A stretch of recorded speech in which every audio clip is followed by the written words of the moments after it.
Nimemwona mtu mmoja wa Mungu muhimu sana. Njoo rafiki yangu. Njoo mtu wa Mungu. Thank you Lord Jesus Father. Amina. Huyo ni Bwana, huyo ni Bwana, huyo ni Bwana, huyo ni Bwana, huyo ni Bwana, huyo ni Bwana, huyo. Hallelujah. Amen. Wangapi wanamkumbuka huyu? Amen. Makofi kwa Jehova. Kwa watu ambao mkuepo Jumapili iliyopita, nisikilizeni mjue kuhusu huyu mtu wa Mungu. Huyu mtu alikuja kwa mara ya kwanza kwenye kituo chetu, lakini alikuja akiwa amebebwa. Sio anasemaje, amebebwa mzega. Yuko juu. Haleluya. Walijaribu vijana kumshika ili wamkalishe kwenye kiti, then wabebe akiwa kwenye kiti. Ilishindikana kwa maumivu aliyokuwa anapata. Thank you. Mbebeni kwenye kiti. Peleka kiti hapo, mbele kwenye kiti ili kimuumize mama mwenyewe.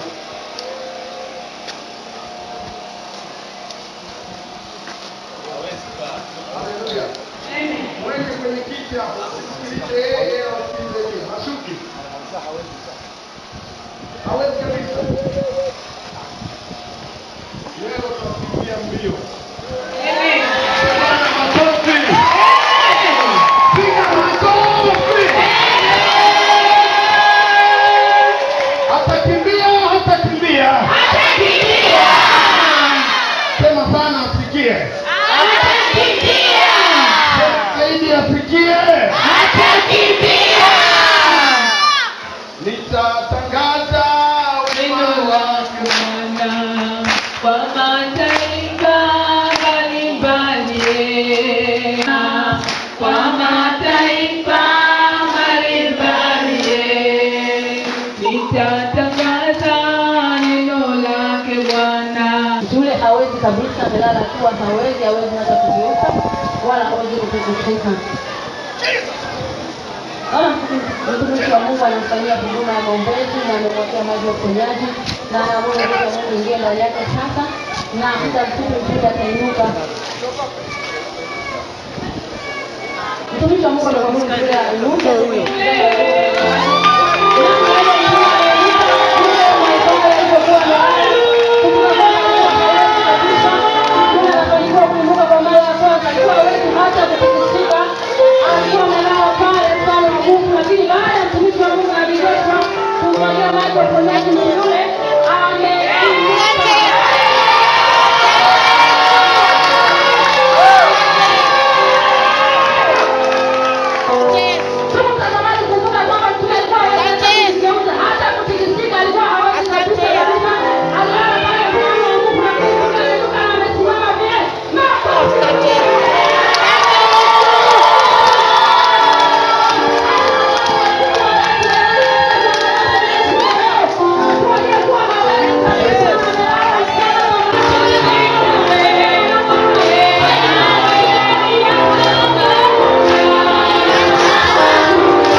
Niliwaambia watu kwa mkutano kwamba yule mtu anayeletwa amebebwa hawezi kusimama, hawezi kukaa, hata kuketi.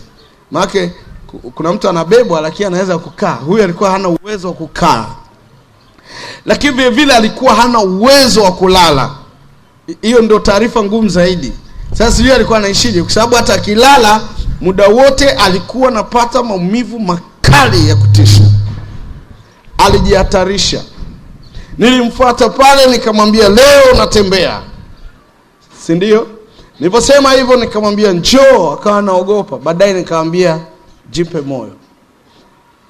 Akaliski, akasimama. Malaika wa Bwana akampa support. Likatimia lile neno la Bwana linalosema na yaweza mambo yote katika yeye anitiaye nguvu. Leo nilipomwita pale nimeshangazwa, amekuja akiwa anakimbia. Labda kimbia uende upande ule tukuone. Huyo hapa anakwenda. Makofi kwa Bwana. Thank you.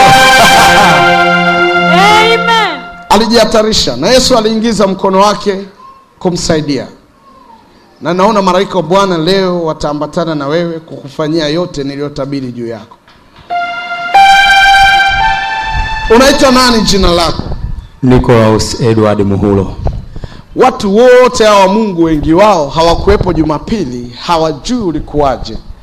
Na pia watazamaji ambao wanatazama kwa njia ya television, wao wanapata faida kubwa kwa sababu wanaona katika skrini hali uliokuwa nayo na sasa unaonekana uko hapa. Unasemaje juu ya Mungu aliyekutendea mema? Kusema kweli, wapendwa katika Kristo, sina la kuongea zaidi ya kusema asante Yesu, asante Mungu aliyeniwezesha kufika kwa mara nyingine maeneo haya.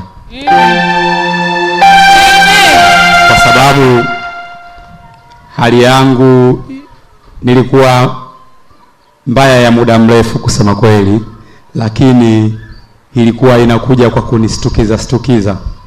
Hata wiki ya jana nilipokuja hapa, nilitokea safarini huko, nilisafiri yakanikutia huko haya ambayo yamenikuta. Na yakinikuta kusema kweli nakosa amani na nakosa uhuru. Lakini Roho wa Mungu akaniongoza kufika kwa nabii. Na ni kweli nilipofika hapa nilikuwa sijiwezi, hata kwenye gari kwenyewe niliomba msaada wa siti 2 iwe moja kwa ajili ya kujiegesha. Namshukuru Mungu aliniongoza salama mpaka nilipofika maeneo haya. Na nilipata huduma ya maombi na mtumishi wa Mungu Nabii Joshua. Ndiye mimi ninayeniona. Kama huku niona sijui ni kuhadisieje, lakini walioniona Mungu ndio shahidi wa yote. Ninamshukuru Mungu kwa kunipenda. Asante sana. Ubarikiwe.